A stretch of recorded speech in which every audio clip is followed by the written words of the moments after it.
Good afternoon and welcome to today's Downing Street press conference. I'm pleased to be joined today by Professor Jonathan Van-Tam. Let me start by updating you on the latest information from the government's COBRA data file. Through our monitoring and testing programme, as of today, 2,219,281 tests for coronavirus have now been carried out in the UK, including a new record of 126,064 tests carried out yesterday. 233,151 people have tested positive. That's an increase of 3,446 cases since yesterday. 11,041 people are in hospital with COVID-19. That's down 14% from a week ago. And sadly, of those tested positive for coronavirus, 33,614 have now died. That's an increase of 428 fatalities since yesterday. This new figure does include all deaths in all settings, not just in hospitals. Our deepest sympathies go out to the families and friends as this nation battles to defeat the disease. Today, I'm going to set out how, whilst the country has been at a virtual standstill, this downtime has been used to fix and upgrade the nation's road and rail infrastructure, along with plans to help our economy bounce back. But before I set out today's transport announcements, let me briefly remind you of the government's roadmap out of this crisis. I'm going to have the first slide, please. As you know, we've established a new COVID alert system with 5 levels, based primarily on the R value and the number of cases. Throughout the lockdown, we've been at level 4. Thanks to the British people, we brought the R down and we can now begin moving carefully to level 3. Have slide 2. From this week, we're at step 1, that slide, meaning that those who cannot work from home should now speak to their employer about going back to work.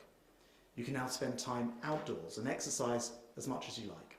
You can meet one person who's not part of your household outside, provided you do stay 2 metres apart. Step 2, from June the 1st, at the earliest and as long as it's safe, we aim to allow primary schools to reopen for some pupils in smaller class sizes, non-essential retail to start to reopen, and cultural and sporting events to take place behind closed doors and without crowds. And then, on step 3, no earlier than July the 4th, and again only if the data says it's safe to do so, we aim to allow more businesses to open, including those offering personal care, those in the leisure sector, together with places of worship. Next slide, please. We can control this virus if we stay alert. But what does staying alert actually mean? Staying alert for the vast majority of people still means staying at home as much as possible and working from home if you can.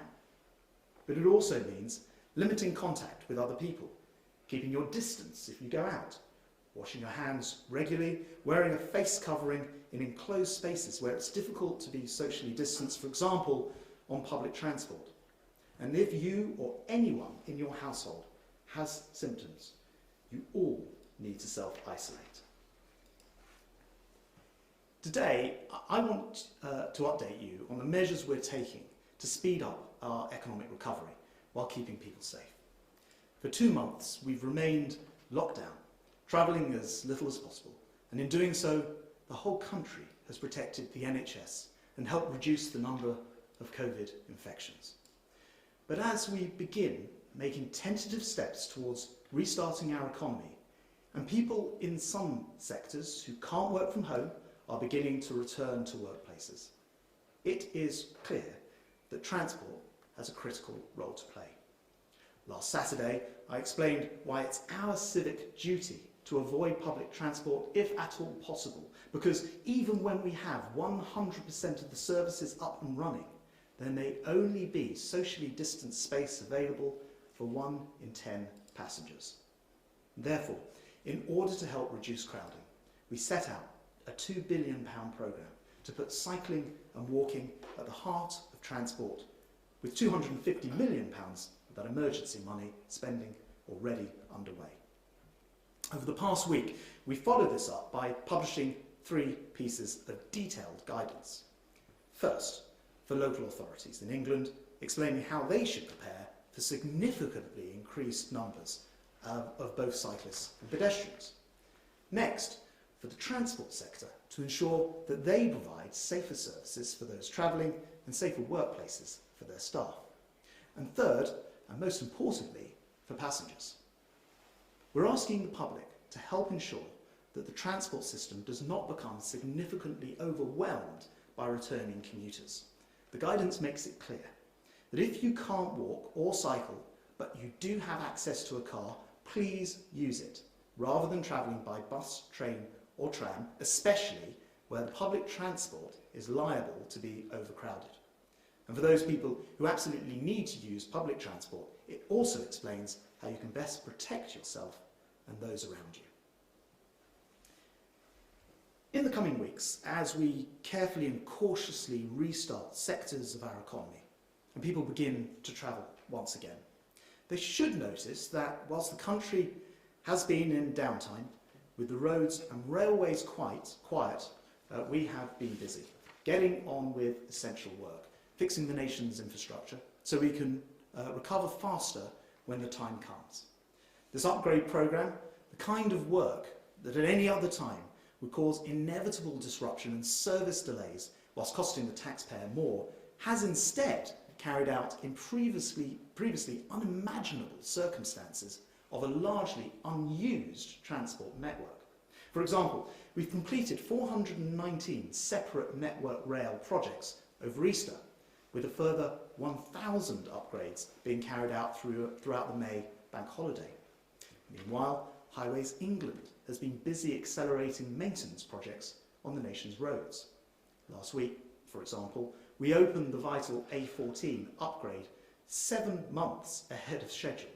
This is a route normally used by 85,000 drivers daily, which will dramatically improve access to the UK's largest container port of Felixstowe and permanently boost the distribution of goods around the UK.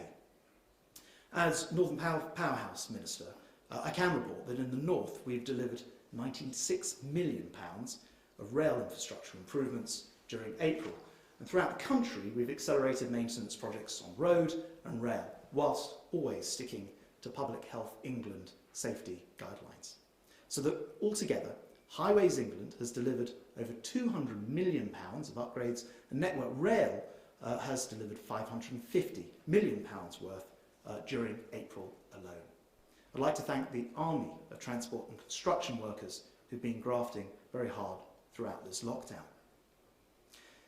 But to make sure that Britain is ready to bounce back from coronavirus, today I can announce nearly £2 billion to upgrade our roads and our railways, to put our transport infrastructure in the best possible shape and to get our economy growing once again.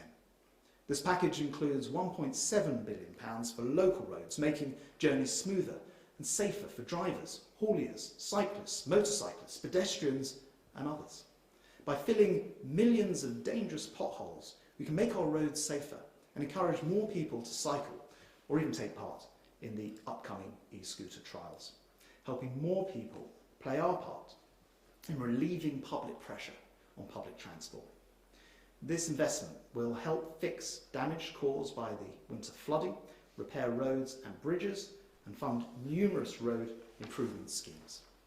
As more people become mobile again, we'll also be building a network of rapid charging stations for electric cars, including a big expansion of rapid charging facilities at motorway service stations, helping the country to lock in the dramatic air quality improvements we've experienced during the coronavirus lockdown. Amid all the sad news and the tragedy of loved ones we've lost, we somehow managed to do things in weeks that would normally take years. Building new hospitals, moving public services online, making instant reforms and fast-track new laws, extraordinary changes in the way that employers and employees work, effectively taking swathes of the economy online almost overnight. Now, we want to ensure that we can maintain this momentum. If building a new hospital takes just 2 weeks, why should building a new road still take as long as 20 years? If GP surgeries can move online, why are most rail passengers still travelling on cardboard tickets? We must exploit our newfound capacity to respond at pace and apply it to rapidly improving our infrastructure. And we must examine why it is that bureaucratic bindweed makes British infrastructure some of the costliest and slowest in Europe to build. Because whilst many will continue to work from home after this crisis, both the long-term transport trend and the pressing need for communities to level up across the country dictate that infrastructure will be even more important in stimulating our recovery and supporting new jobs. So by combining fast home internet access with vastly upgraded transport connections, we can help revive many of our small and medium-sized towns which over the decades have been left behind. This has been a devastating start to the year, not just for Britain, but for the world. And we are only at phase 1 of that recovery plan. But we all know that it is our reaction to adversity that will ultimately define how we recover. We must harness our approach to tackling the pandemic and apply it to rebuilding our own infrastructure with the same swift action, innovation and collective determination that has characterised us over the past few weeks. And in doing so, we can emerge stronger. I'd like to turn now to Jonathan Van-Tam for the data figures. Thank you, Secretary of State. Good afternoon to you all. And I'm going to go through today's slides, beginning with some new data. These are social distancing data. They've been collected by the Office for National Statistics, and they represent the period from the 24th of April to the 3rd of May this year. And what they show to you quite clearly is that 80% of adults in Great Britain only left their homes for the permitted reasons, if at all. 91% of adults avoided contact with vulnerable people, and compared with 12% last year, 44% of employed adults worked from home in that period. So you can see that there have been very dramatic and very important changes that the British people have made that have contributed to where we are now in terms of being able to begin easing the social distancing restrictions that we've been under for so many weeks. Next slide, please.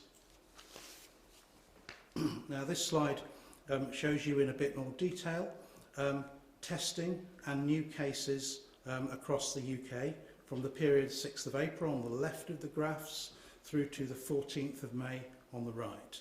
And the top array in pink is testing. Please bear in mind that some people, a very small proportion, will have been tested more than once, but nevertheless on the 14th of May, 126,000 tests were recorded, were performed. This is a new record. It goes on the back of over 2.2 million tests delivered in total. And in terms of confirmed cases, on the 14th of May there were 3,446 confirmed cases against a total of 233,151. If you look carefully at the bottom graph, the green graph, you can now see a gradual downward trend in the number of confirmed cases. Next slide, please. These are new data again, recently published by the Office for National Statistics, based upon a survey of households that will eventually get to a total size of 10,000 households surveyed. What it shows you are data from the 27th of April through to the 10th of May, and these are estimates based upon the sample, but these are estimates for all of England, and the estimate is that in that time period 148,000 people were infected with COVID-19. That is 0.27% of the English population, which is just under 3 people infected in every 1,000. So that is really now quite a low level of infection in the community that is being picked up through this survey. And this survey will be repeated regularly. Over time, it's going to be able to show us regional trends and regional data, and the data will feed into the Joint Biosecurity Centre to help us keep a very close eye on COVID-19 as we move forwards. Next slide, please. I'm turning now to the data from hospitals. The upper curve shows new daily admissions from the 24th of March through to the 12th of May. The bottom curve shows the percentage of critical care beds occupied by COVID-19 patients. And there are 4 traces there covering 5 traces, I beg your pardon, covering 4 traces covering the 4 nations of the UK. What you can see on both of those slides are now long, steady declines in admissions and the proportion of critical care beds occupied by COVID-19 patients. This is clearly extremely good news and shows that the pressure on hospitals is now beginning to ease. Over the page, please. Thank you. This further data shows the total number of people in hospital with COVID-19 across the UK. And the general pattern across the UK, you can see now, is clearly downwards.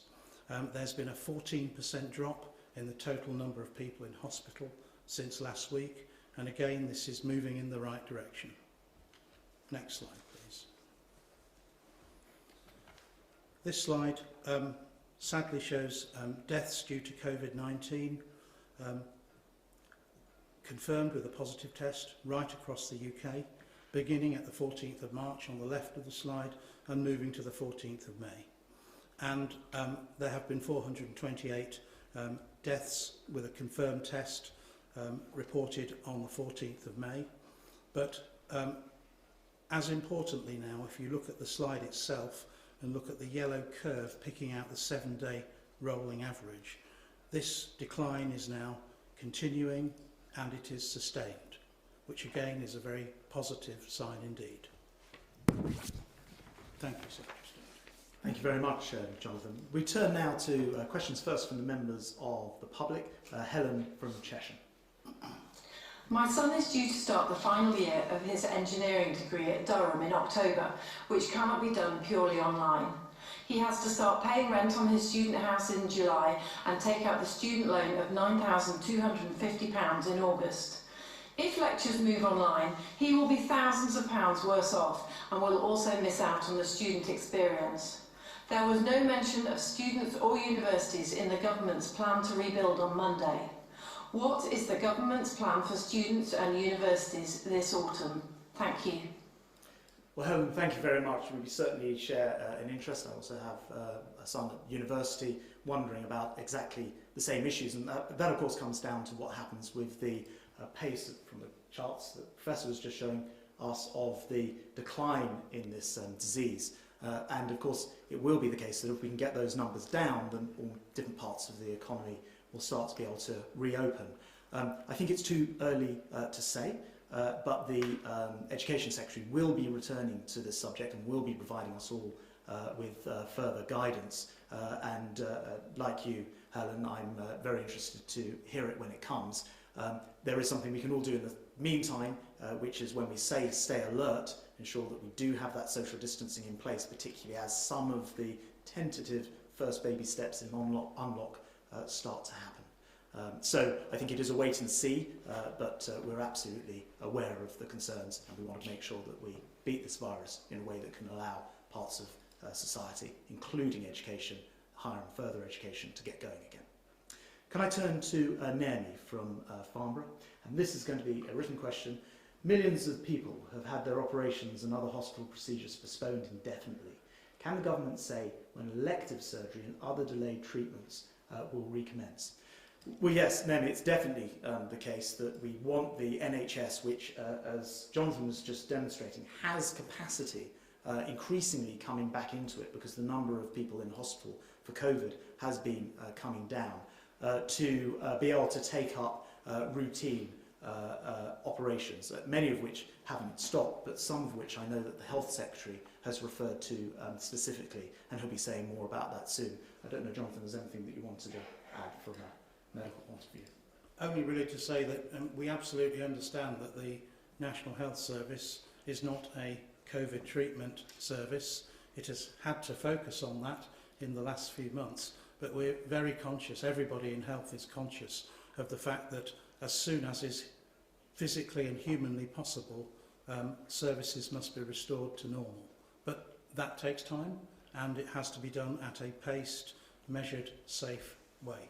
I mean, it is worth noting that at no time has the NHS become overwhelmed. We've got the Nightingale hospitals, we've managed to increase the capacity, and the NHS has done a phenomenal job of that. So, and we, as Jonathan rightly says, we want to make sure that it is there for everything, and we also encourage people to continue contacting their GP or dialing 111 to make sure that they're getting the support that they require from the NHS. Can we turn now to questions from the media? Alison Holt of the BBC. Secretary of State, there's growing anger amongst people within the care sector about what they see as the ongoing slowness of the government's response to their needs, their problems. They are still waiting, for instance, for details of the infection control plan that was announced yesterday. It's 2 months into the pandemic.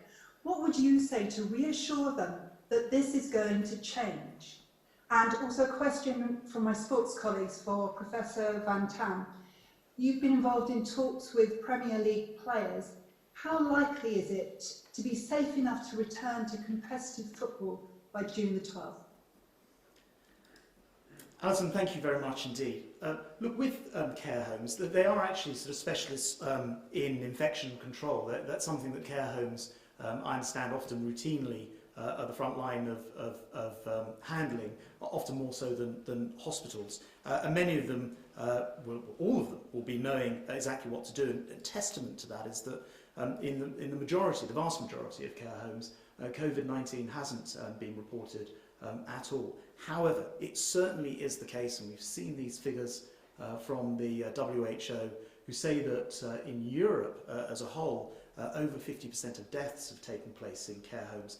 Not so in English care homes, the figures being about 25% overall, but it is absolutely essential that they are provided with every provision. I just want to give you an example of that. Care homes, often privately owned, were actually always buying their own PPE. That's how it's always worked. The government stepped in very quickly to, although, as you know, well covered, massive global shortage, helped to provide PPE to care home with millions of pieces delivered.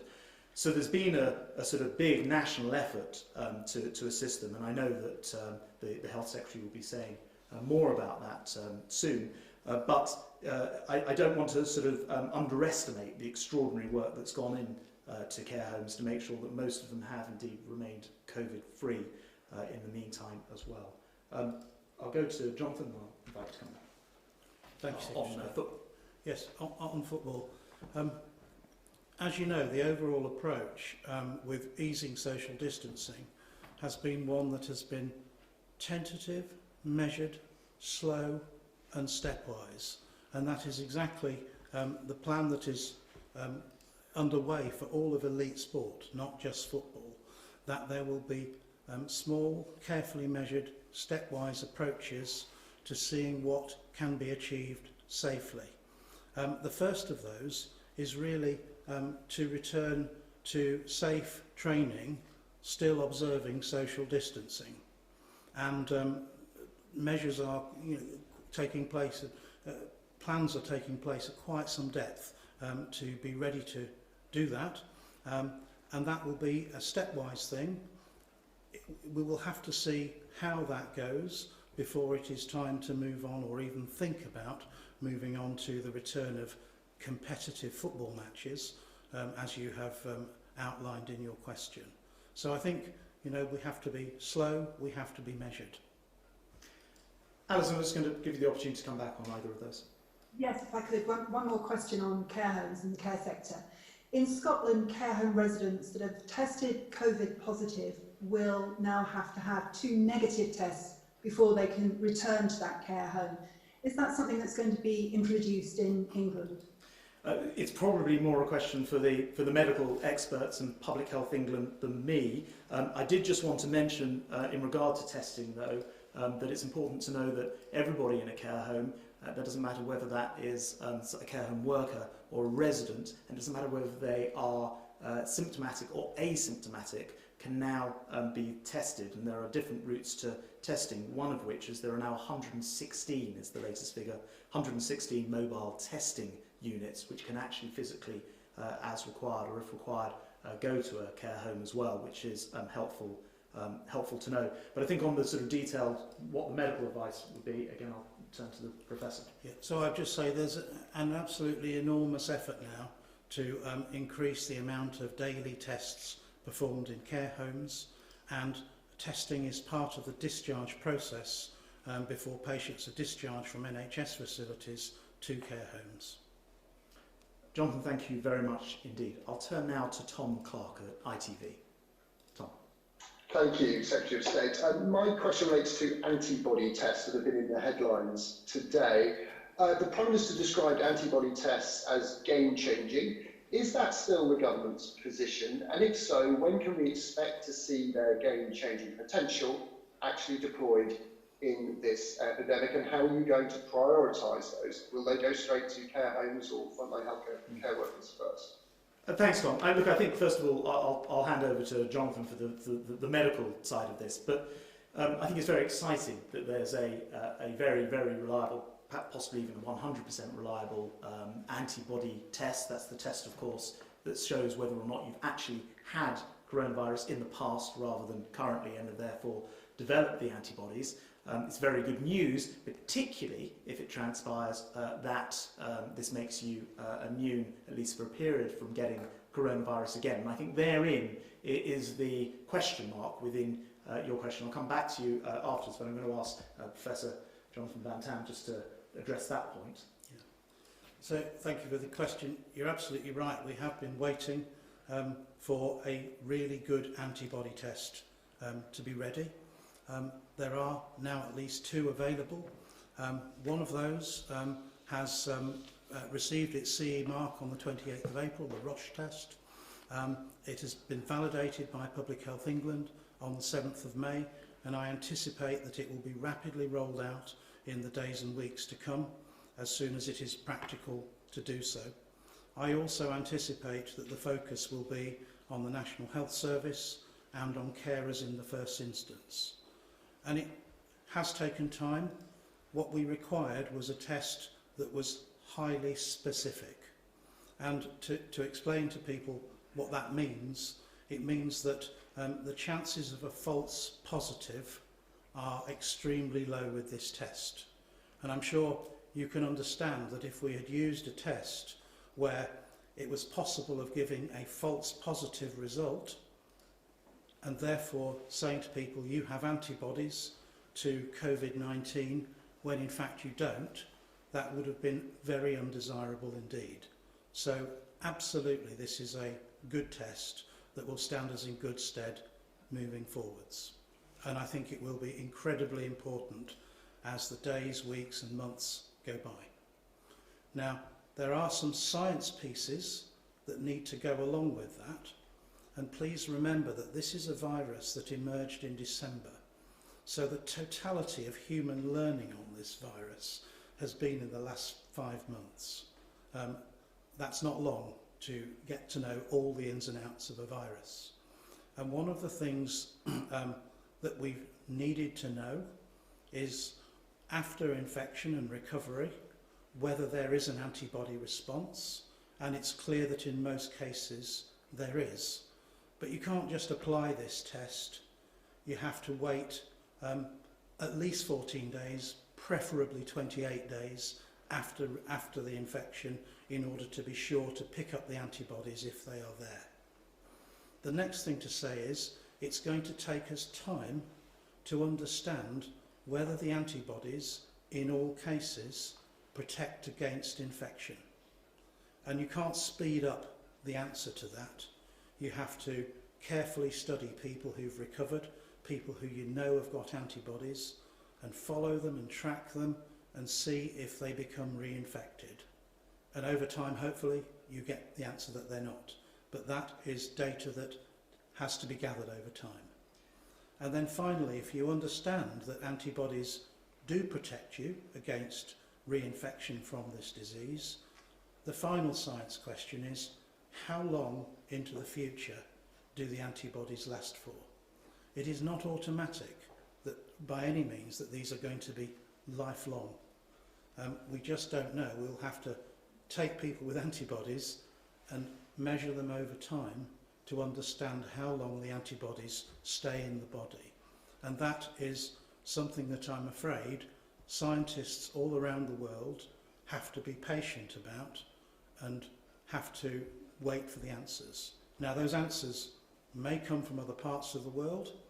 They may come from the UK, where there's enormous efforts being put into what we call long-term serology surveys to understand all of this. But it isn't something that you can compress through time in a science sense, no matter how hard you try. We just have to learn as we go along. But the good news is we do now have antibody tests that we absolutely can rely on.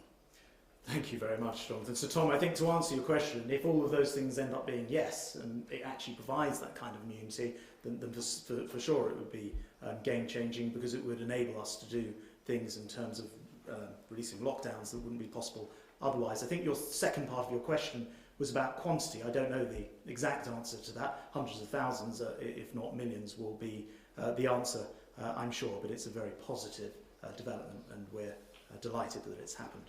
Did you want to come back at all, Tom?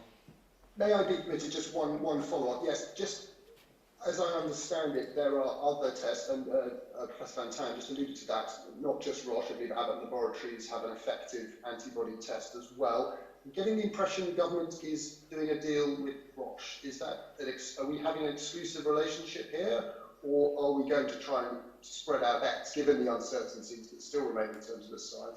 And secondly, have these tests been validated against people with very low levels of antibodies, these asymptomatic cases? Because that's the game-changing element, is how many people out there have actually had COVID-19. We won't know that. We can't spot people with asymptomatic. So on that second point, I know the tests were carried out at Porton Down by PHE. Jonathan may know more about it. On the first point, of course, we'll want to get as many tests as possible. We've never restricted ourselves with that regard, and we've looked at other antibody tests before this, which actually just didn't stack up once we'd tested them, including some very early on. And unless you have that 100% accuracy, they're not helpful in individual cases, though I think it is true to say that you can have less than 100% accuracy and come up with a useful survey of a wider percentage and come up with statistically useful information. It's not the same as having what appears to be there now. So I think to these questions we'll have to wait and see the answer. I don't know if you wanted to add anything on the testing side of things. Well, so on the contracting point, doctors aren't told that kind of thing, and I'm sure I couldn't talk about it anyway because it's undoubtedly commercially sensitive. I'm an epidemiologist, not a laboratory scientist, so I think the question you're asking is there a kind of threshold below which the tests cannot pick up a very faint signal? And I don't know the answer to that.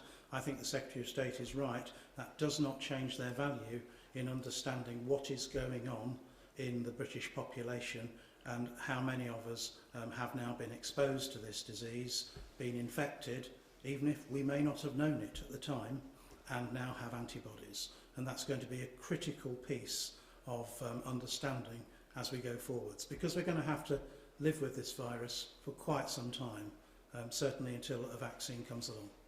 Tom, thanks very much. It's a fascinating and extremely important and actually quite hopeful area given the news on that antibody today. I'd like to turn now to Charlotte Ivers of Talk Radio.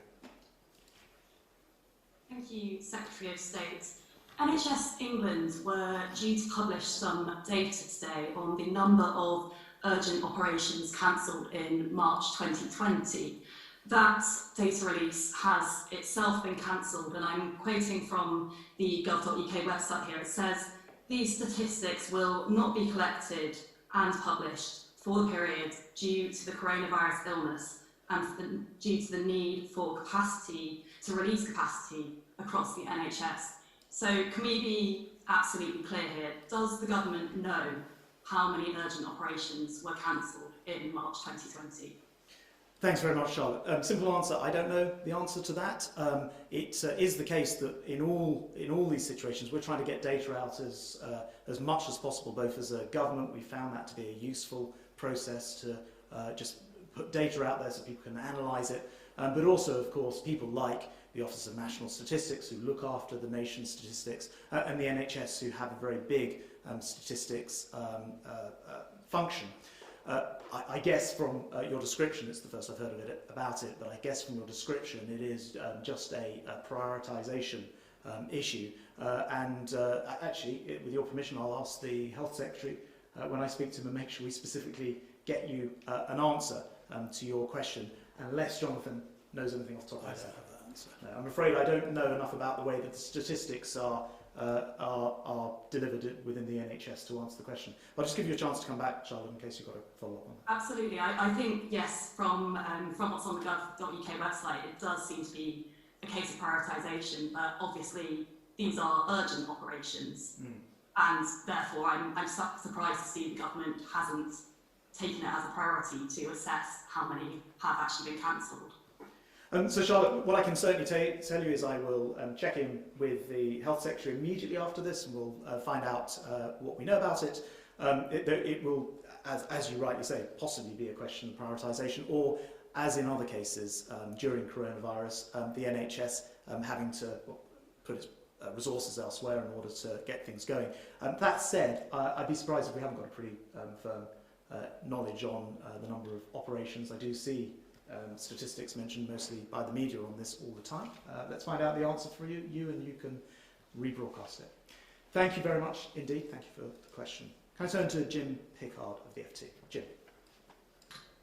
Secretary of State, back in March you bailed out almost the entire railway industry. The Transport for London is running out of money fast, and Sadiq Khan, the mayor, has said that they're basically hours away from some major cash crunch. I understand you're close to some kind of rescue deal for them, but they're saying that they need money not just for the spring, the summer, the autumn, but they need money possibly for several years if social distancing is to remain on the tube and on London buses. Is that something that you can commit to? And my second question for Professor Van-Tam, the government has drawn up plans to introduce quarantine for people coming to the UK from anywhere in the world for 2 weeks, but under one proposal, France would be excluded. As a scientist, do you think there's any scientific rationale for that idea of excluding the French? Jim, thanks very much. Look, on TfL, and actually this applies, of course, wider across our entire network, as you point out right at the beginning of this crisis, we had a rescue package for all of the railways. We subsequently also helped the bus companies, trams, ferries, and many others to work through this crisis, not least to ensure that critical workers were able to get to places like the NHS, social care, and all the other important work that's been going on. We are now in a situation where I am optimistic of having a solution with TfL and the Mayor of London. We don't know the answer to the second part of your question there, which is, well, what would happen if this lasted for very much longer and it went on for more than a few months? Of course, we're all working to make sure that we get rid of the virus or get rid of it as much as possible, which is why I think the data that the Professor Jonathan Van-Tam was just showing was so good to see that the number of infections seem to be coming down. But we don't know what the long term will be. However, I am confident in the short term, TfL, it's London Underground, and the buses, and indeed trains and buses throughout the rest of the country, will continue to run, and I'm encouraging the Mayor to make sure we get that back to 100% very quickly as people are starting to travel more. It's very, very important, as I was saying in my comments earlier, that we do not have overcrowding.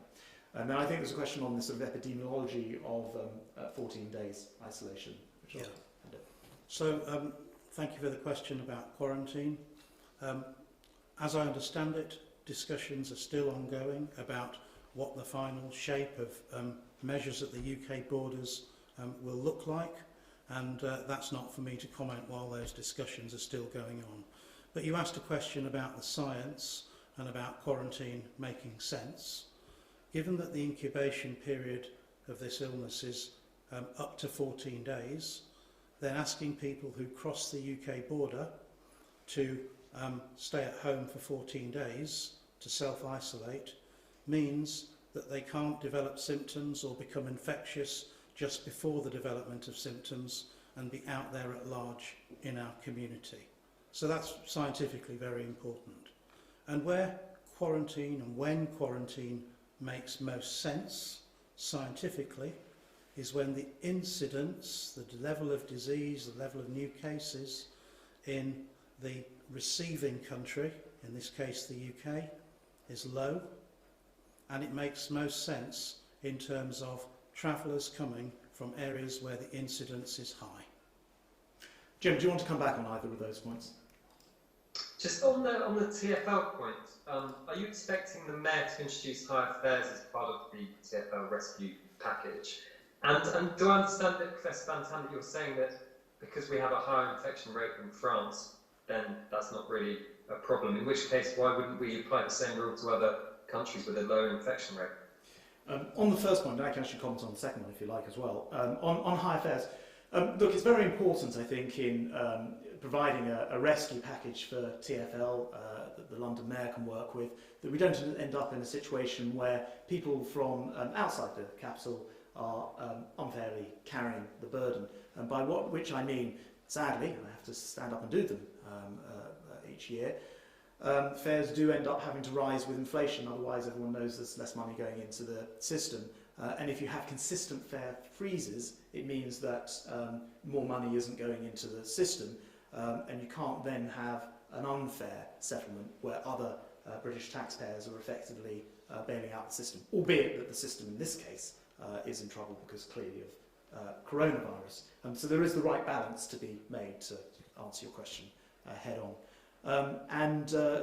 In terms of the 14 days and what happens at our borders, to pick up on your last point, which is probably better aimed at me, but we're working on the detail of this. Let's wait till we've seen it. As a principle, though, it seems fair and right that if we're asking the British people to stay at home and make such huge sacrifices in their own lives, then we would expect anybody coming back to the country to do the same thing, or visiting the country to do the same thing, with some limited exceptions. And for the reasons that Jonathan was explaining, it makes sense to do that as our own level of infections come under control, not to effectively re-import it. And of course now we have things like the testing and tracking capacity to do that.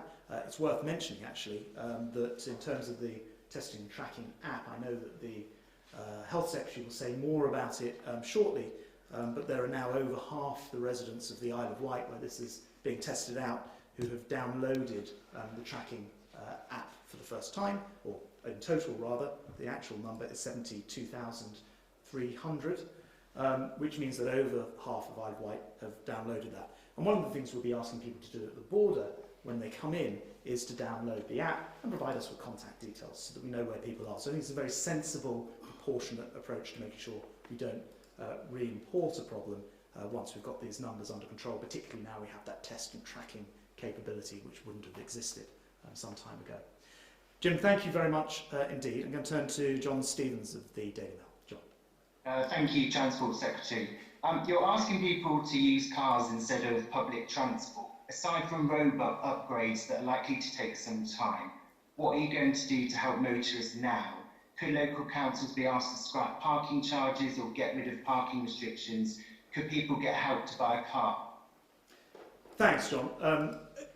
First of all, it is an unusual situation for a Transport Secretary to be in, to actively ask people to avoid, particularly at busy times, or actually at busy times, public transport. And it's very, very important that we get this right, otherwise that will become a major way to spread the disease if people can't maintain social distancing. So yes, the car, if you can't use other active forms of transport like cycling or walking, then the car is certainly the option that comes about. One of the things, as I mentioned in my opening comments, that we've enjoyed during this, a few things, it's been better during the lockdown, has been the air quality, which has gone up dramatically. And we want to maintain some of that, and so incentives for people to, over time, switch to electric vehicles. The money that I announced both on Saturday when I spoke from here, but also today for upgrading electric charging is really important, because it helps people feel comfortable and not experience range anxiety if they get an electric car, which helps. But also in terms of cars, the pothole work has been going on throughout, but there will be an expansion of that to fix our roads, to make it better for drivers. Of course, fuel charges have come down, the cost of petrol's come down quite a lot during this crisis. And you're right about the balance of parking charges and different zones, because there are times now where we're literally encouraging people to drive perhaps close to, but maybe not right into, perhaps a town or city that they work in, and find a place to park. So we're working not just with local authorities on this, John, but also with some large entertainment venues who have car parks which aren't being used at the moment, and looking at all those possibilities. So it's a very good point. I'll just come back to you, John. Yeah, I just wanted to ask you a quick question about holidays. When the hospitality industry is allowed to start opening up again, do you think holidays outside, such as camping or caravanning, could be seen as carrying less risk than staying in hotels, and could they be allowed to open sooner? Well, I'll certainly ask Jonathan to answer part of that, but on the broader point, just so we're clear where we are today and where we hope we're headed. Today, although you can now travel any distance, for example, to go and exercise, you must still stay in your own home at night. So you can't at the moment book holiday accommodation or bed and breakfast or stay over anywhere. But over a period of time, and I set out in that slide earlier, phases 1, 2 and 3, we are saying that we will look to unlock if the data says it's possible, and if not, we'll have to stop, I'm afraid. But if we can, we'll unlock, and at that point, my impression is that outdoors, actually, as things stand at the moment, is a lesser risk than indoors, but right now I'm going to stop and defer to an expert professor. Yeah, thank you. So the two epidemiological concepts that are important in keeping the infection rate down is staying within household groups and minimising the contact between households. That's one point. It is absolutely an aerobiological truism that outdoor environments are much less risk than indoor environments. But of course, that will need some careful thinking about, because sharing a tent is a small enclosed space, or can be a small enclosed space, with generally poor conditions of ventilation, and I guess it depends who you're sharing it with. Same for a caravan. So it's not as straightforward as it might sound. Indoors, outdoors, hotels, campsites, it's a little more complex than that, and it will take some careful thought, and now you've mentioned it, I'll begin to give that a bit of careful thought. Thank you very much, Jonathan, and thank you, John, and actually also your readers for their tremendous work on PPE and the campaign that you've been running, which has been greatly appreciated. Can I turn to William Telford from Plymouth Live? William. Good afternoon. I'd like to ask the Secretary of State a couple of questions specific to Plymouth, and following up on the last question on the hospitality industry. I don't know how much you know about Plymouth, but 2020 was set to be a very big year for us with the Mayflower 400 celebrations. Those have all now been postponed. The city has suffered a £71 million loss in tourism in just the time of the pandemic. It's lost £20 million from loss of student revenue, and the City Council is saying it is now set to lose £50 million from lost income and increased costs. This puts our economy of this city in somewhat a state of jeopardy. It's a city that already has some of the worst deprivation areas in the southwest, if not the whole country, and a history of underfunding. So I wonder if the Secretary of State can tell us, is there anything you can do or are planning to do to specifically help cities such as Plymouth that have unique problems? And secondly, in light of what the French Prime Minister said today about restarting domestic holidays in France from July and August, and bearing in mind the problems we've got with the hospitality sector here, could we expect a similarly clear announcement before July the 4th? And will there be any sort of support package expressly for hospitality? Thank you very much indeed for those questions, William. So I think Plymouth is actually, like many areas, experiencing the worst of the coronavirus. It's clearly decimated things like planned celebrations, and I was aware of the one that was planned for this year. I did check before seeing you were coming on, and I know that the government's business support package in Plymouth has allocated £47 million to Plymouth, and has also paid over 3,200 grants totalling over £39 million to organisations there. Also, you will recall from other ministers saying it, we're allocating £3.2 billion of additional funding to local governments, and I make that point to address your wider issue of towns and places like Plymouth, cities like Plymouth, and to respond to the coronavirus, of which Plymouth has received £15.7 million of that money to date. On your second point, look, France, as I was talking to my opposite number last night, Jean-Baptiste Debarge, and we were having this discussion. France is probably 2 or 3 weeks ahead of where the UK was. Check this with Jonathan, into this virus, into the crisis, and so they've been making decisions at every stage a little bit ahead of us. It's unknown because we will want to get through those phases that I described on the slide before. We know that these things can't come before, we've said it, not before July the 4th, phase 3, and which opens a much wider potential, but we do need to make sure that the R rate and the number of cases in the community and in society, it is a level that where we can unlock before we can do that. And I'll just, because it's an epidemiological question, also throw it over to Jonathan. Well, I don't think I've really much to add other than that the landmass in France is clearly larger for a fairly similar population size, and population density is going to be much less in France as a whole outside of the cities, and that undoubtedly is the kind of difference that will need to be thought about very carefully before making too many international comparisons.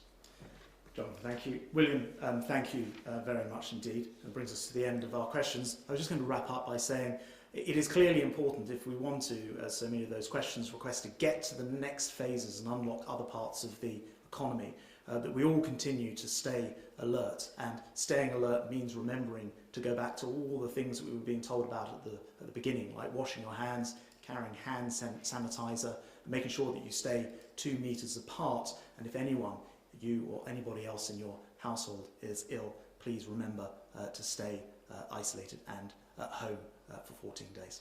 Thank you very much. Thank you to you, Jonathan. Thanks for today.